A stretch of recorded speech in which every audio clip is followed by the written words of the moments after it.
Imagine if sex could be something that you actually look forward to, and it wasn't another item on your to-do list, but it was something that you knew, felt confident in your body, you knew what you wanted, you knew what was required to make you feel good, and you knew how to ask for what you want. And sex became a delight in your life. I'm ready to dig into that. That's really what I hope for everyone I care about, Yeah. people who follow this work, who, I think about my daughters at the early end of their sexual journeys. I think about it for everyone I care about. I realize after 20 years now of doing this work that people often want a quick fix. They're like, give me the position, give me the tip, give me the sex toy, but it's really multi-layered. I've created 5 pillars of sexual intelligence. We have to start with the pleasure thieves. These are the things that's holding us back because it's really hard to make progress if we don't look at the thieves, which is stress, trauma, and shame. Dr. Emily Morse, I am so excited to be with you. I'm so excited to be with you too. For our listener who's tuning in, what could they experience that's different in their life as a result of listening to us today, listening to you? Imagine if sex could be something that you actually look forward to and that you enjoyed. And it wasn't another item on your to-do list, but it was something that whenever you desired it or you were with a partner that you knew, felt confident in your body, you knew what you wanted, you knew what was required to make you feel good, and you knew how to ask for what you want. And sex became a delight in your life. And I'm thinking that we're going to cover all of that today, how we can all get there whenever we have sex, every time. Well, I'm ready to dig into that. That's really what I hope for everyone I care about. Yeah. People who follow this work, who, I think about my daughters and sort of at the early end of their sexual journeys. I think about it for everyone I care about. So thank you. I appreciate that. So sexual IQ, you talk a lot about sexual IQ in your book, Smart Sex. Can you define it for us? Yeah, so sexual IQ is basically a paradigm that I developed so people could become their own sex experts and they could learn to decode what it is, areas of their life that they could work on that could help them feel more present, more embodied, and receive more pleasure. And so I created 5 pillars of sexual intelligence. And these are really just areas that you're not going to get a score at the end. I feel like you're like, oh God, I would fail this test. But it's really just areas to troubleshoot and to look at that are all contributing to us having incredible sex. And why I created these, because I realized after 20 years now of doing this work that people often want a quick fix. I mean, for everything, as you know, but especially when it comes to sex, because of all the shame and it's hard to talk about. They're like, give me the position, give me the tip, give me the sex toy. But it's really multi-layered. So sexual intelligence is really looking at the pillars, which the first one is embodiment, meaning, am I in my body during sex? Am I receiving pleasure? Am I feeling sensations? Or am I thinking about the laundry or disassociating or thinking about my, what's wrong with me? Or am I getting an orgasm or not? And the second one is health. This is a massive pillar. This is our mental health and our physical health. So looking at medications we're taking that might be impacting our ability to be aroused or have an orgasm. How are we moving our bodies? Are we having enough blood flow? Are we eating foods that make us feel good? So have we had trauma that we haven't treated? The third one is collaboration, communication, and that's about communicating to our partners about sex. Do we feel comfortable even talking about sex and asking for what we want? Do we know what we want? Do we have any limiting beliefs around sex, perhaps from our childhood, our environment, society, religion? And then we have self-acceptance. This one is more about our confidence in our bodies. Do we accept our bodies where we're at today? Do we accept, the experience we've had to date? So that, and then finally we have self-knowledge. How well do we know our bodies? Do we know what turns us on? Do we know what's a requirement for arousal? Do we know what's holding us back? So those are the pillars of sexual intelligence. What you've mapped is body literacy. Yeah. Like sexual literacy, but also body literacy. Like all of these are such critical components of body literacy. Yeah, I imagine what you do with your podcast, with your books, with people that you work with you take them through a process where they figure out which of those 5 pillars is the one that they really need to focus on. What do you typically find? When I was writing the book, I thought, okay, so here's what we have to start with, though. We have to start with the pleasure thieves. And these are the things that's holding us back, because it's really hard to make progress with a lot of these levels, with a lot of these pillars, if we don't look at the thieves, which is stress, trauma, and shame. And so it can be really hard for people to really even look at any of it if, for example, we have stress. Now, if we are feeling a lot of stress and anxiety, well, we have a spike in cortisol. If we have a spike in cortisol, it's really hard to also feel desire and arousal at the same time. So working on our... So It's that's kind of a switch. it is Like it's one or the other. totally right. And so a lot of us are like, well, I'm always anxious. Okay, well, how's your sex life going? So we have to look at that as well. And then we have trauma. And if we have any kind of trauma, not just sexual trauma, but we know our trauma can put our bodies into all different kinds of just fight or flight. We can have, conditioning around sex where it just doesn't feel right. So our bodies might have responded to that. We might have, pain, suffering, or vaginal pain, a lot of things. And then we have shame. And I think that shame is one of the headiest stews here that we have to unpack. If we have shame about our bodies, about our upbringing, if we were raised in an environment we were told that it wasn't okay to be sexual, or we were one time shamed for something we did or the way we looked, it's really hard to get activated in the bedroom. So I look at those and, again, those, we don't wipe those out completely. I think it's really a disservice to say we have to clear all those out before we can do the other work. It's just something to look at. And as you said, body literacy, this is what it really is. These 5 pillars will help you have a happier life, a better life, a more well-adjusted life. And the reason why I brought these in is because if you, again, overall wellness, sexual wellness is wellness. And so for a long time, sexual health and wellness was sort of the bastard child of the wellness industry. It was like, oh, we're going to bring Emily in to talk about sex. That'll be really fun. But it's not real. But it's not really wellness. But it really is. So if there's a problem with our overall sexual wellness and our sexual health, it will impact every other area of our life. So, wellness, sexual wellness is wellness. So then when you go into the pillars, I just, we can talk about, I think we all struggle. I would say that most people, a great place to start is with your health pillar too, because, so many women, I know you had this experience too, were at a young age put on birth control pill and an SSRI. Well, that is just a 1-2 punch. For many women, that's already dysregulating your hormones and so many other areas. And so you might not have an ability to orgasm. It might be, dysregulating just so many things in your body. So we have to look at what medications we're taking that might impact our sex life. And then also, are we moving our bodies? So much about arousal has to do with blood flow. So if we're couch Nitric potatoes, oxide. yes. So if we're not moving our bodies, we're not eating foods that make us feel good, that's, that our desire and our drive to actually have sex, might be, waning. So that could really help too. Okay, this is very helpful. And I think it might be worthwhile to talk about birth control pills for a moment because so many women get started on them. And it used to be that it was for contraception. Now it's given for so many different reasons. Yeah. Acne, or you've got painful periods. And instead of addressing the root cause, we go immediately to prescribing a birth control pill. And I think women don't get full informed consent about some of the consequences of being on the birth control pill. So as you described, what can often happen is vaginal dryness. It can lower your testosterone level, your free testosterone level. It can lead to decreased libido, which is the greatest irony if you are taking it for contraception. And it increases inflammation in the body, and it can shrink the clitoris by up to 20%. Yeah.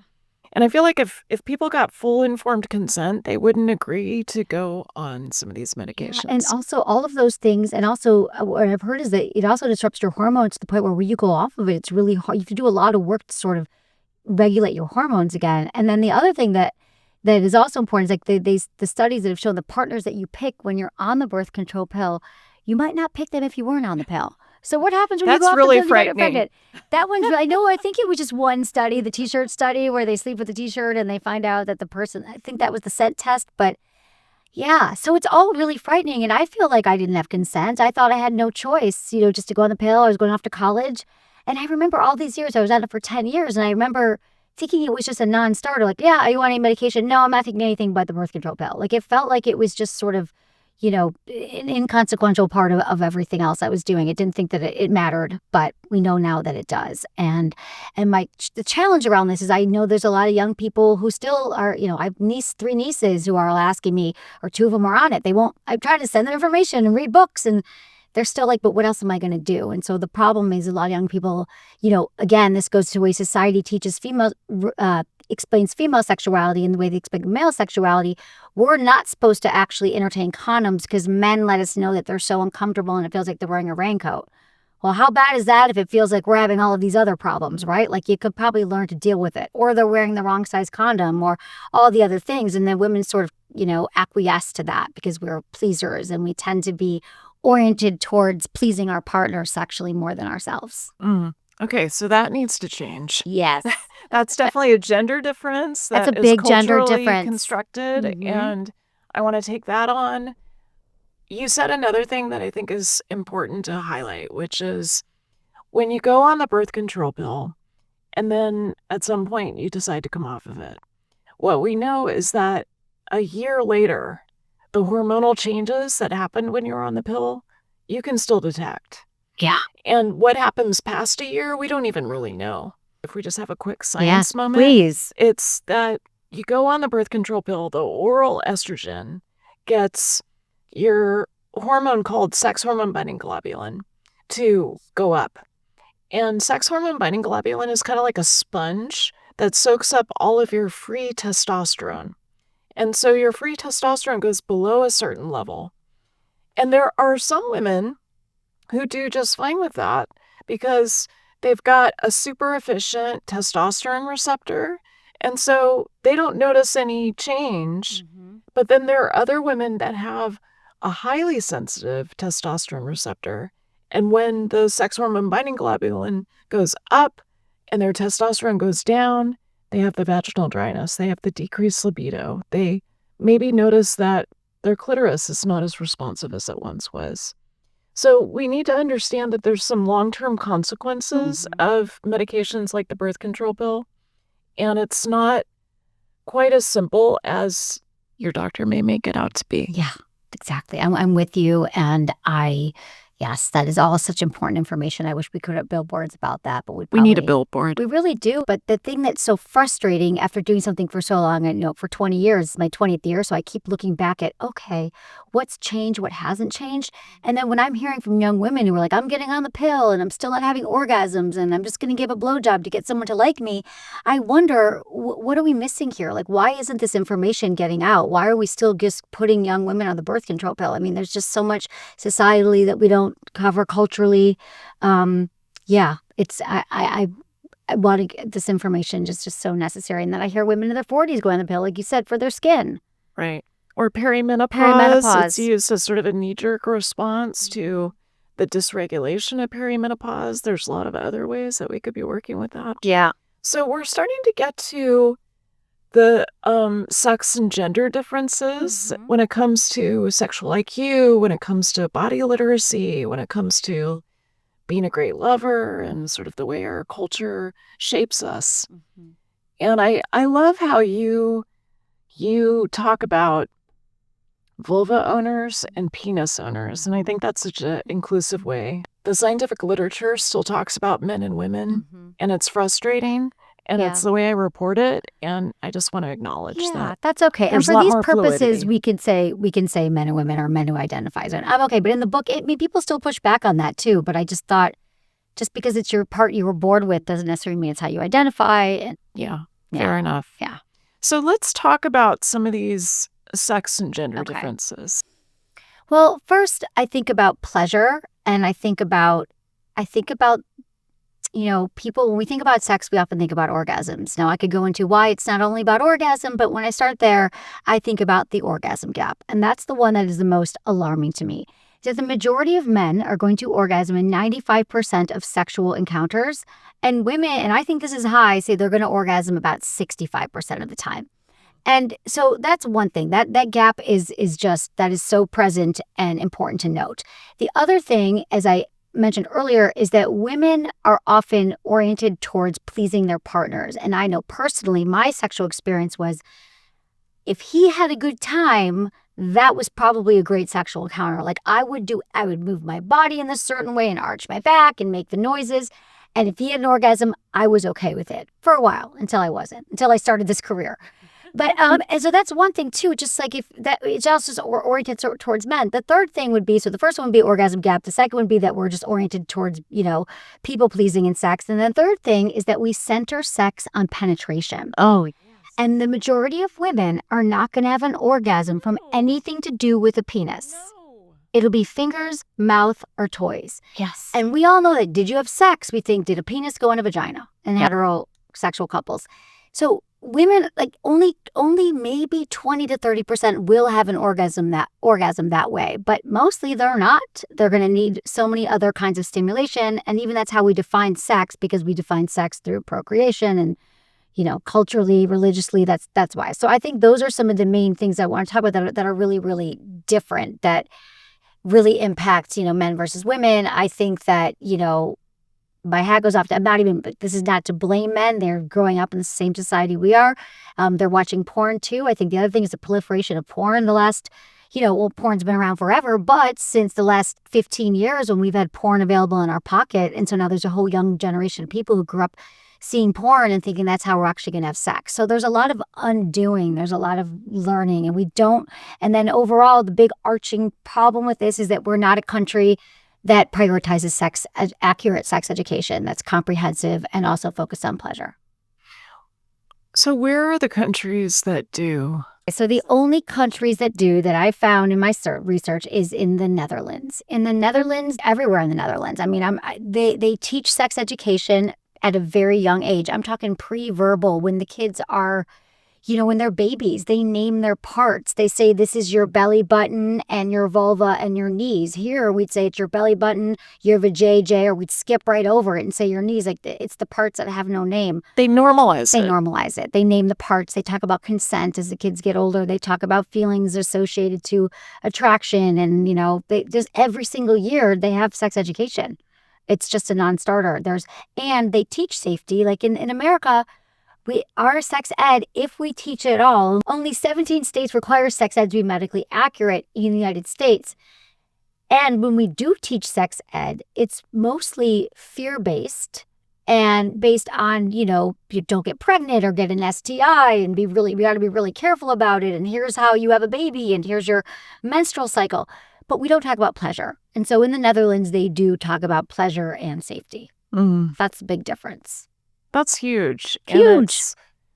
And then I imagine it's part of, like, how else do you map that in the Netherlands? Like, what else do you know about some of the differences? Because this is a way of tracking some of those gender differences and cultural differences and seeing another possibility. Well, what we're seeing there is that there's fewer female pregnancies, fewer pregnancies, teenage pregnancies. There's more talk about pleasure and orgasm with their parents. Like, there's not as much shame. Sex is really normalized there. There's more consensual sex. We don't have the numbers of rape and all the things that we have in America. Now, my next project is I am going to there to do my own research and really look at it, America versus the Netherlands. But mostly what we've seen is that more pleasure, less teenage unwanted pregnancies, less violence against women. And what about some of these other indicators that you mentioned? 95% of men, orgasm, 65% of women. Like, are those numbers similar? I don't know if I've seen those numbers there, if they've done any comprehensive orgasm studies, but I could only bet that if they are not shamed about masturbation, self-exploration, pleasure, and consent, that there would be more orgasms there. But I don't know if I've seen that. Maybe a smaller orgasm gap. Yeah, I would hope so. We're going to find out. Okay, so I want to hear back, because we're going to be friends for a long time. And so I'm curious about what about the second issue you mentioned of women being oriented toward the pleasure of their partners before their own pleasure? Yeah. I'm curious if that also happens in the Netherlands. Yeah, I'm curious too. I would think not. I mean, I remember hearing some studies, reading some stories about when a young woman has sex for the first time, her parents are like, "Was it pleasurable? Did you have an orgasm? Did you get your needs met?" It's something that you just say, like, here, if someone went on a date, did they open the door or did they pay or all the other silly things we have around dating here. So yeah, I have heard that it's just sort of a non-negotiable that women are standing up for their pleasure and their needs there. I love So, that. yeah. So I'm smiling as you say that because if my daughters listen to this podcast, they'll be like, oh my God, my mom asks me that question all the time, in terms of getting my needs met sexually. And did you orgasm? They're like, Mom, shut up already. See, this is enough. How old are your daughters? They're now 20 and 25. Okay. I have so many passions, and one of my passions is educating young people, especially young women, although young men really need it as well. But just because I have so many in my life, my friends send their kids over to my house. I have 3 nieces, 16, 23, and 25, and we're on the phone all the time. But the parents have a really hard time talking to kids about sex, and I think it's because of our culture. Like I said, I know in the Netherlands they do it more regularly, and here it's like, ew, Mom, I don't want to hear this. I don't want to talk about it. But I think there's a certain threshold where you just have to be like, I'm not going to stop asking you. It's important. We have to talk about it, because I don't know how else to change that in America. I used to think it was going to get it in the schools, but as we can see in America, there's a lot of problems right now. So I don't think we're going to get like sex education normalized in education. And so it really is on the parents. It is. It really is. It's a dinner table. It is a dinner table. It's all the time. It's like ongoing. Like you talk to them about their schoolwork or their goals or doing chores. It's like, and also masturbation is so shamed because a lot of this starts when we're young and we pleasure ourselves. And so if a kid, when they're younger and they're a toddler, so what happens is a lot of times kids will self-soothe and they'll put their hands on their pants. And maybe the first message they ever got was, that's wrong. Take your hand on your pants. That's dirty. Do that in private. And so immediately that's wiring into their brain, their nervous system, that anything associated with my genitals is dirty, shameful, and wrong. And so there's just a lot of rewiring to do. There's a lot of, misinformation. And even then, if we didn't have that, like, I don't think that I had that, but it just never occurred to me personally to even masturbate. I don't know why. I mean, now I know. I think I had a lot of stress growing up, a lot of, some trauma around the home that I think I just sort of was probably in a frozen state and never thought I could relax. I always try to think, like, why didn't it occur to me to ever touch myself? Some young women were like, oh, well, I was riding my bike, or I was brushing, using an electric toothbrush, or use the shower, and I somehow had an orgasm. Not the electric toothbrush part, that was more conscious. But a lot of women say I was like riding a bike or in the shower. And so there's these things that happen, but it's still confusing. So I think it's way younger than we think. We have to start talking to our kids about it. Yeah. Puberty. You're going to have these feelings. You might have a wet dream if you have sons, it's okay to touch yourself. It's about pleasure, exploration. So I just think we have to start talking about it a lot younger. For sure. So it's dinner table conversation. Yes, it is dinner table. It's driving to soccer practice. Right. It's like Eve Ensler, Yes. Pass the salt, how's your vagina? Exactly. You just said something, Emily, that I want to unpack a little further. Okay. So you talked about your childhood experience and how it didn't occur to you to self-pleasure. Yeah. Can you share with us maybe first, when did you have your first orgasm? My first orgasm was when I was in my 20s. It was pretty much after college, and I was with a partner I figured out that I think up until then I was probably faking them, and I was with a partner, and it was like kind of during oral sex and then a little bit of penetration, I was really warmed up. But it didn't happen a lot after that. It was just like one time. It was very elusive. And then after that, I got vibrators. I started masturbating. I talked to my mom about it. My mom was really open. She just didn't know to have a conversation with me about it.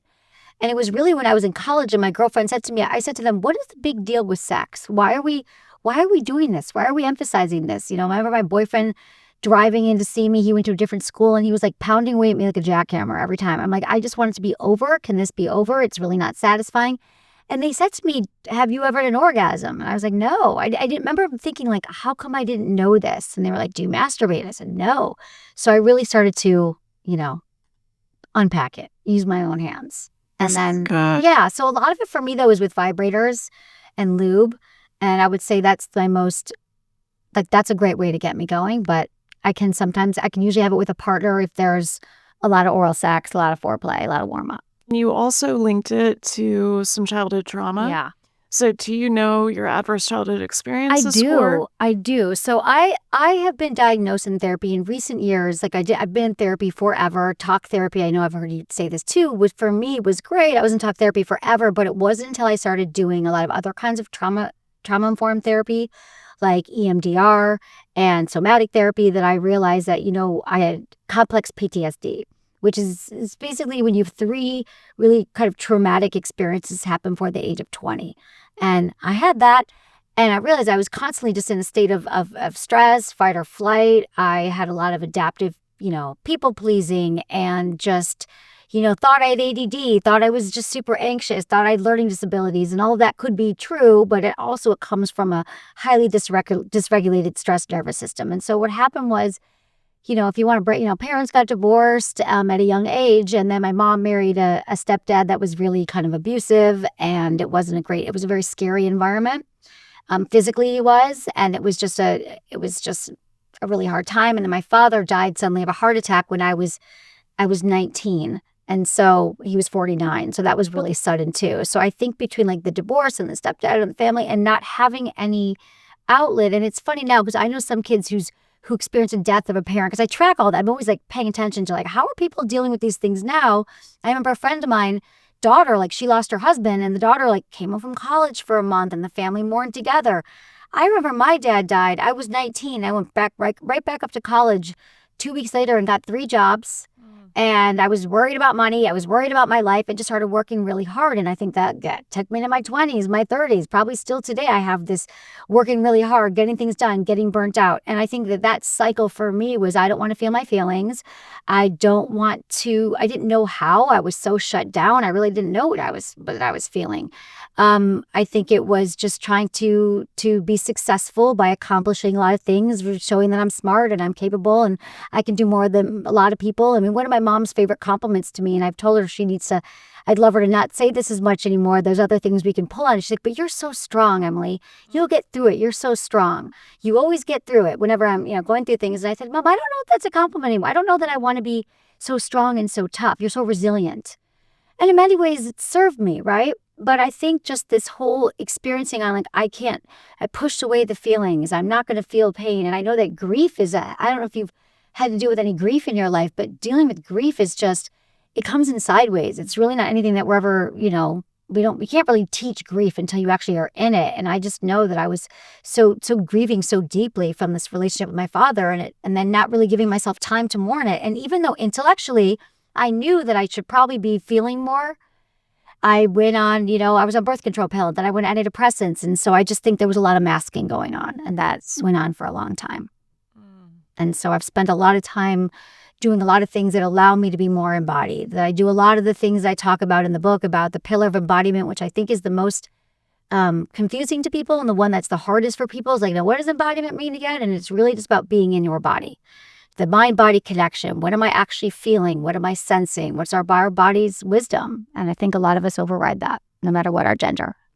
Let's dive into that, because I agree with you. I feel like there's a level of dissociation, functional dissociation, especially those of us who grew up working harder as a way of overriding the pain that we were experiencing. And it sounds like, I'm not, I had an A score of 6. And so I had a lot of that particular experience. And I think Wait, say that again, an A score? So adverse childhood experiences, my score is on the higher side. Okay. And it's a difficult pattern to change. And one of the things that's been surprising to me is that embodiment is really the path. Yeah.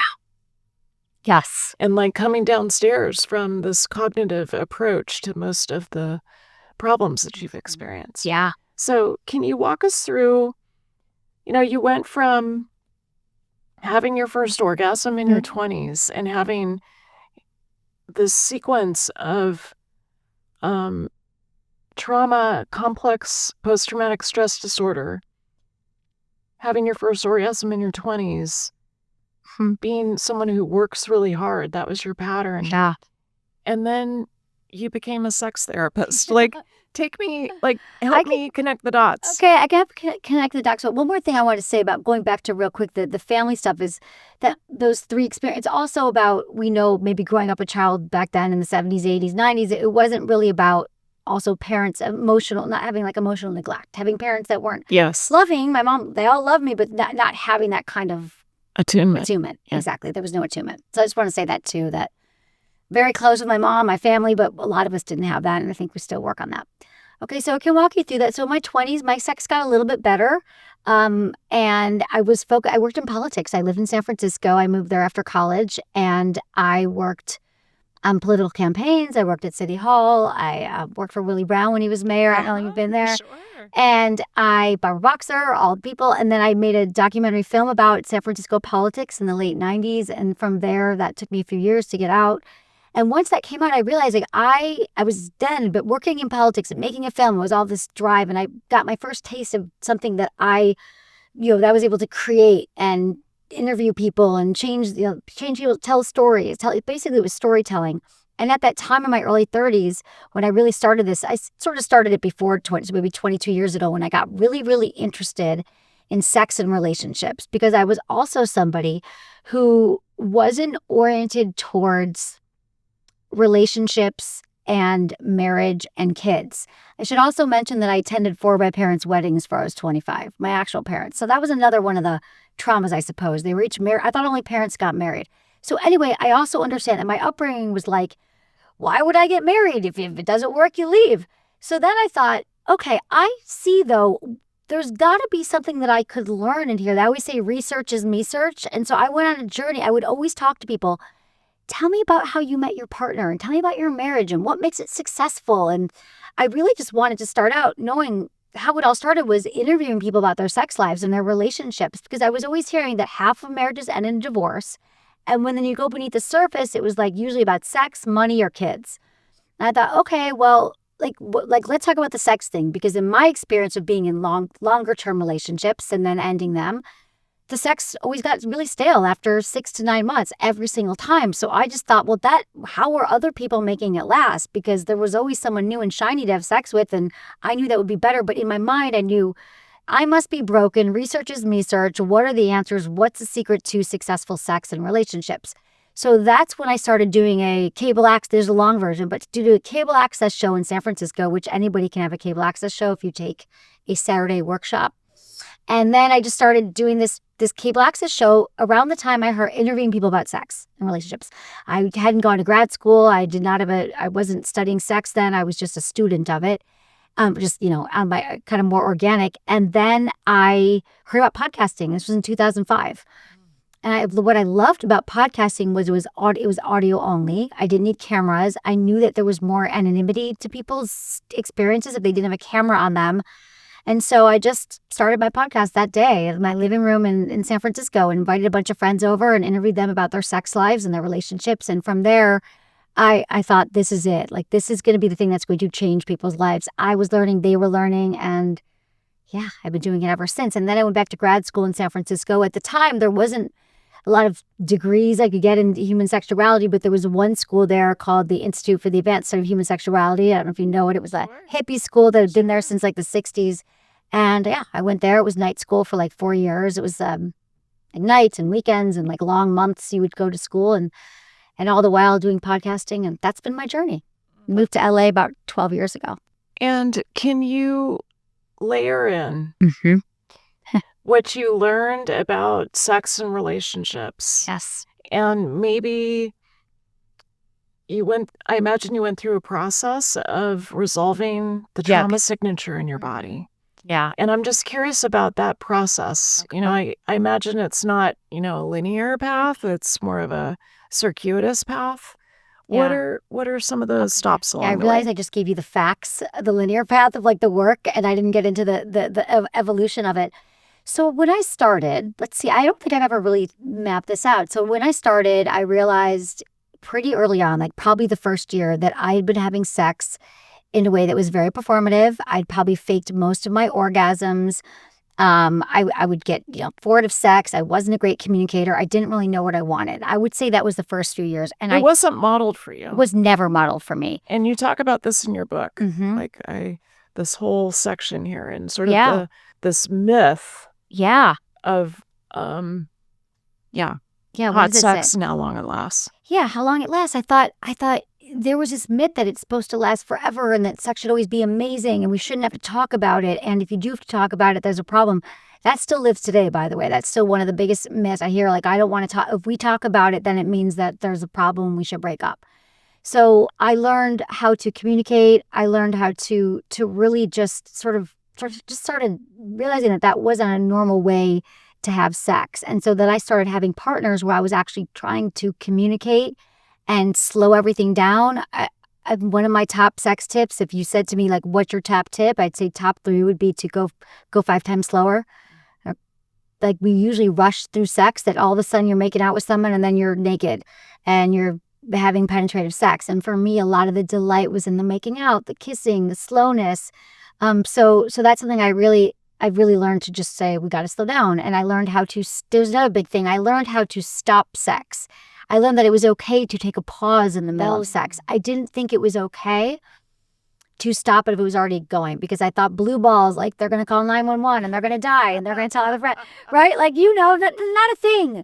Maybe a little painful. Maybe it's not a great night for you, but like, it's okay They can to handle it just fine. Yeah. And I love the specificity of what you're describing, like 5 times slower. Yeah. 5 times slower.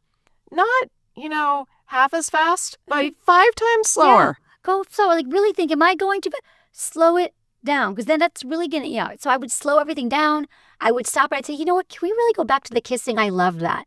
A great perk of my job was I was always getting sex toys and lubes and fun things sent to me. So I'd say, I've got this really fun thing, research I have to do for work. Will you try this toy with me? Can we try this lube? Can we try this massage oil? So that was fun. I had a lot of props along the way. And in the meantime, I was in therapy. I started, I'm trying to think where I was at that point. I started to really just not only share what I wanted sexually, but what kind of relationships I wanted. I thought that this notion that you have to date someone and have sex with them, and then there was an assumption that it was going to lead towards marriage, family, kids. I still wasn't sure that was for me.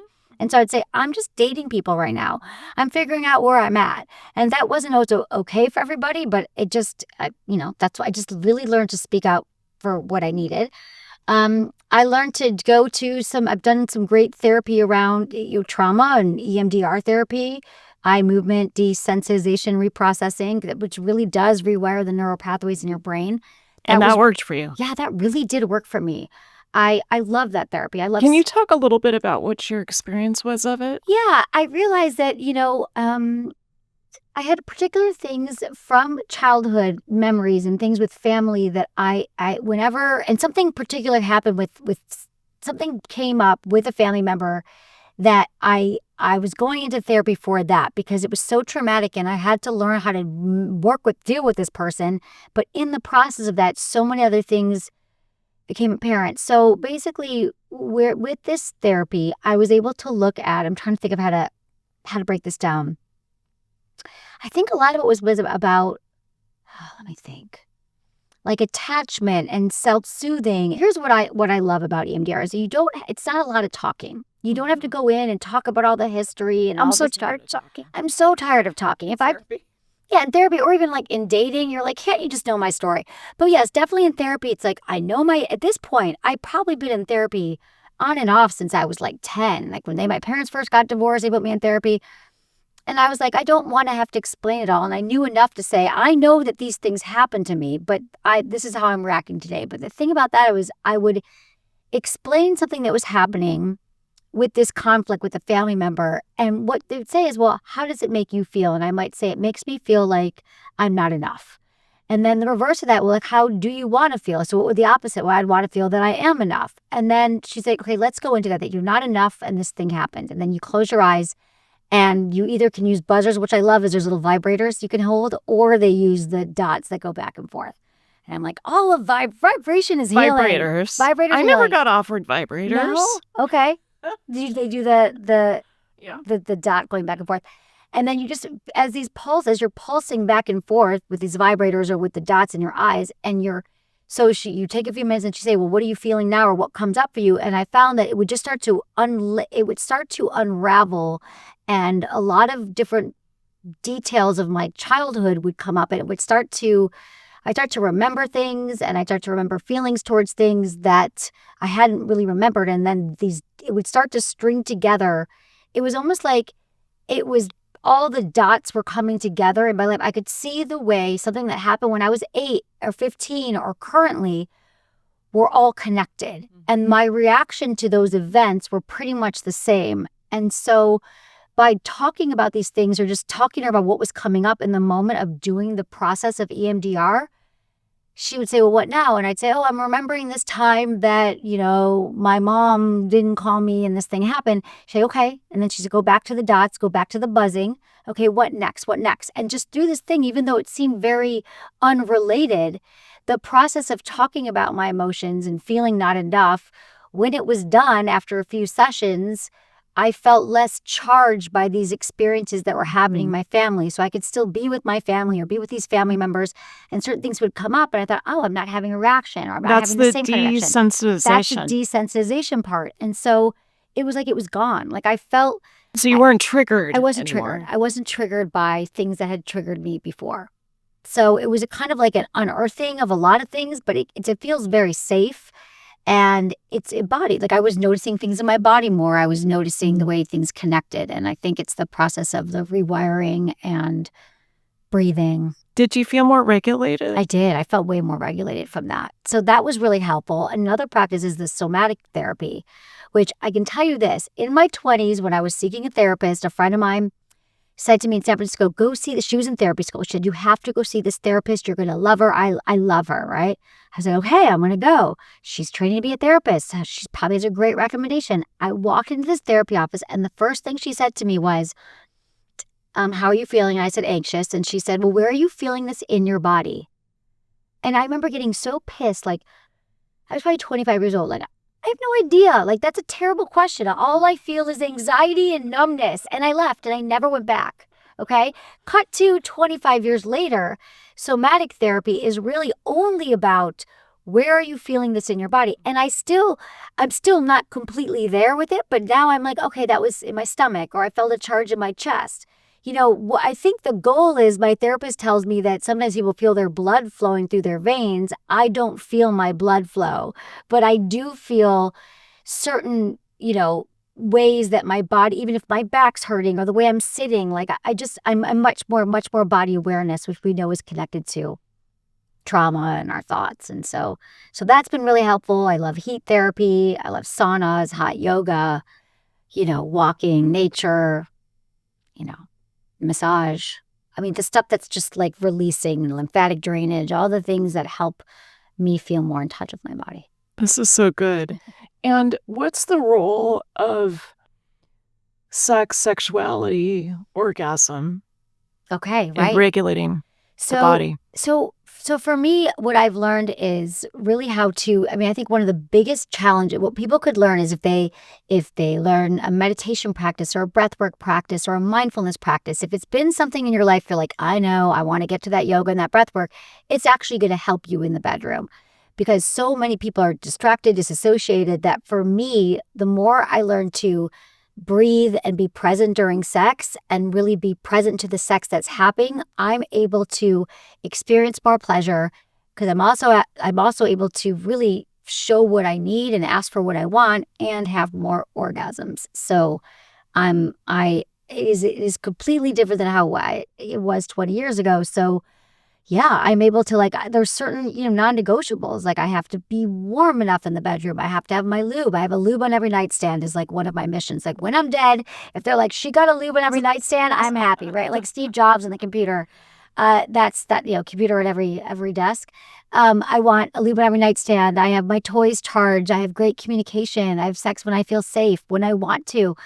I'll say to my partners, tonight, can we just give each other a massage? Can we just do oral? Can you just go down on me? We're not going to have sex tonight. Like, I'm able to call it, because I've been able to put words around things. Like, I can say to my partner, I like, sex isn't happening tonight, or it's not going to happen Monday night at 11 ever. Like, I'm tired, I'm in bed. Like, just being very, very clear, because I think what happens a lot, I know this happened for me and for a lot of people, that there's the expectation that sex has to happen every single night.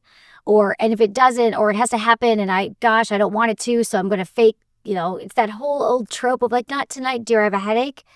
I don't want to be that. I don't want that to be, women get so, we get so battered by that. Like there's so much negativity around women's sexuality. We're frigid. No, we just never really made sex work for us. We never really understood what it take for us to be online for sex. And so for me personally, I've just realized, and that's a lot through the sexual intelligence of like, I'm even able to, it's not that I want, people always think like, oh, you must be having incredible sex all the time and want it all the time. And no, I'm literally like every other human on the planet, that it regulates, it changes. Sometimes I'm in sex relationships where I don't want it, but I know the conditions that are required for me to feel the most turned on and online for sex. This is huge, Emily. So you're speaking into, it sounds like, especially for women, to define sex on your own terms. Yes. On your own terms. You have to. I mean, we have to. We've never, ever defined it our terms. Even, I know even young people our age, I think we're always learning. And I very hard to find women who've actually learned to have a voice around their needs. We have to. And what are the steps? So let's break this down. Let's break it down. I think the first step is I like masturbation, solo sex, solo play. It's a huge, huge part of discovering what actually feels good to you. Because when you're having sex with a partner, even we talked about performative sex, we really still want to please them. We're in relation to someone else. So if you can say, okay, I'm going to do some mindful masturbation. I talk about that too in Smart Sex, about mindfully taking time to, the goal is not orgasm. The goal is exploration. And this goes for men too. I know we're talking a lot about women, but a lot of men too always have the pressure that you have to be erect. You have to always want it. And that is not the case for every man either. So, but going back to this mindful practice, I'm going to take some time. I'm going to lock the doors. I'm going to turn off my phone. I'm going to I'm going to get into my body. I'm going to breathe, and I'm going to slowly learn I'm going to touch myself all over my body and think like, we even look at secondary erogenous zones. You don't have to go right to your nipples and your vulva and your clitoris, but like the nape of your neck, your inner elbow, your inner thighs. And you just start to tease yourself and think like, what actually feels good to me? What do I like? What kinds of pressures? What kind of motions? And so that would be the first thing is, getting a vibrator. I'm a huge fan. All this like shaming around vibrators is just so tired. It's just enough. We use our Oura rings, our smartwatch. If that helps you, that's amazing.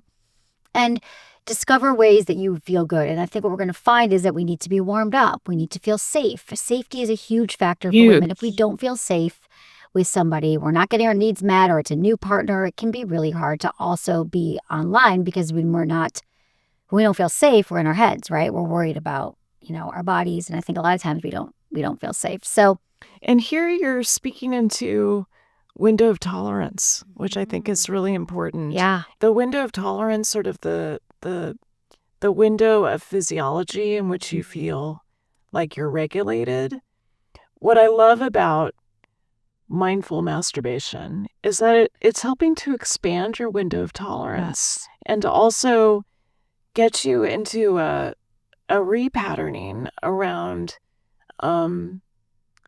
understanding what your needs are and being able to communicate them. That body literacy that I think so many of us are lacking. That's it. Yeah, you asked about orgasm, and it's funny because you said about regulation and about orgasm, and I think that orgasm is a great release.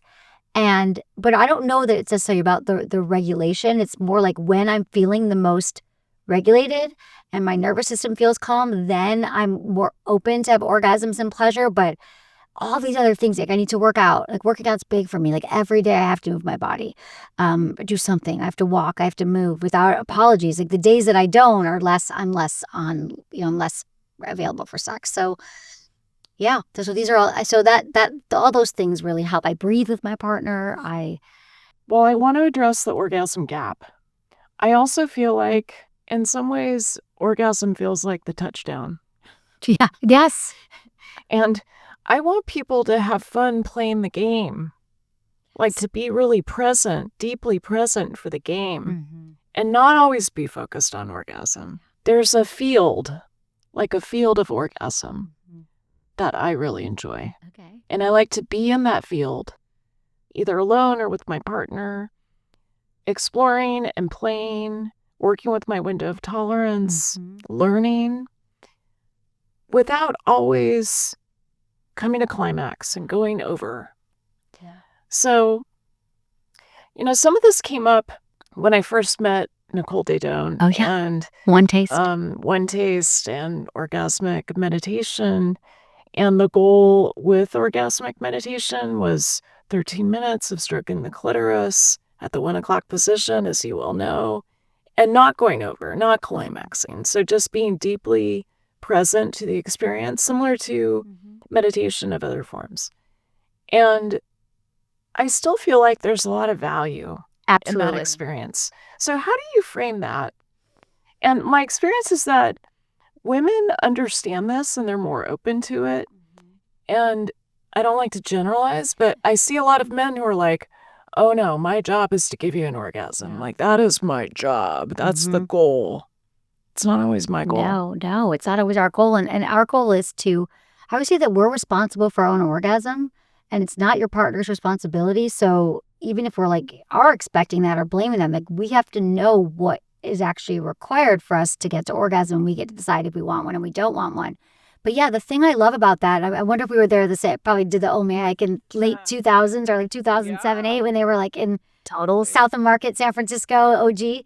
And what I loved about that was we were just focusing on stroke. I mean, the thing is, the clitoris is this incredible body organ, body part. Yeah, would you even, glands function? It's an organ. It's an organ.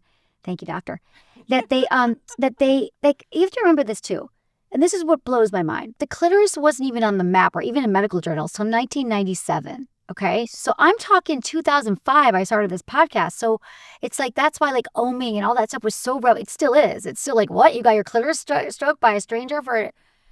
But yes, it's we're still, and even then people think it's just a little bud, right? But it actually has 12,000 nerve endings. By the way, it was 8,000 when I was in the middle of writing my book, and then I had to change it because we just discovered 4,000 more. So even this study of female sexuality is evolving right now, every day, minute by minute, month by month. We're still finally looking at it, and so yes, I think that to know that we can have so much pleasure that isn't just about the bud, but it's the nerve endings that extend deep inside because the clitoris has legs. And people like to say, is it a G-spot, G area? I think it's internal clitoral nerves if you really have to break it down, but it doesn't. Once you can get those areas, once you can start to send blood flow and arouse those zones, it means the possibilities are endless for women to start to feel arousal in their entire bodies, full body orgasms, thinking themselves to energetic orgasms. So I mean, it's all related, but yes, I'm all for it. That's why the slowness, if you go 5 times slower, it's we are amazing human. Men too, we are covered in nerve endings that feel amazing when stroked and touched and teased and tantalized and using vibrations or really great warm massage oil. All of this is just... This is the delight. This is the excitement. This is the arousal process. This helps with our desire. And so slowing everything down and taking time to massage and build our arousal through breath and through touch is the process. That is the game. It's not the touchdown. And so getting people just to even slow down in this culture when we're in a hit it and quit it culture. And I say if it takes a woman typically between 20 and 40 minutes to orgasm, here's the orgasm gap part 2. If it takes a woman between 20 and 40 minutes, and it takes a man between 5 and 8 minutes, that's already a built-in gap. But then you got people with young kids and they're couples and they're married and they have jobs and they have things. They're I don't have 45 minutes. So that's really hard too. And I get the limitations, but even if it's once a week on your date night or your time away and you say, this is an hour for our sex life, you might not find that you need this quick fix every night. Just building in time to discover your erogenous zones, to play with each other, to do massage, to do mutual masturbation too is a great fun thing for couples to lie side by side and do mindful practices. Do it together with a partner and explain to them. And it can be hard for men who are I immediately get hard and have to put it inside you. That is all I've ever seen. That's all I've ever been told. And that is sex is mind-blowing and like a lot of heavy lifting we have to do as women to explain it. So I get why we get pushback.